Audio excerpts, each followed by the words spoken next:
એક નાની દીકરી 6-7 વર્ષની છે, પાથરા તણાતા, પાથરા એટલે મગફળીના નાના નાના ઝુંડ કયો, તમારી ભાષામાં ઢગલો કયો.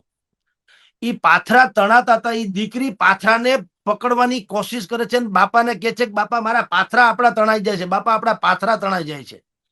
અને બાપ એને એમ કે છે કે બેટા તું રોમાં. દીકરી રડવા માંડે તો બાપ કે છે કે તું રોમાં, આપણે તો આ રોજનું થયું બેટા, અને તારું કોઈ મુશ્કેલી નહીં થાય.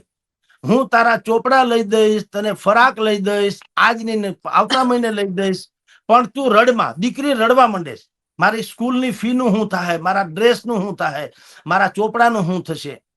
અને જગતનો તાત એમ એનો બાપ એને એમ કે છે કે બેટા તું રોમાં, આ તો આપણે રોજનું થયું, હવે થઈ જશે, વળી ઈશ્વર સામું જોશે ને વળી પાછો ક્યાંક દી વળશે આપણો.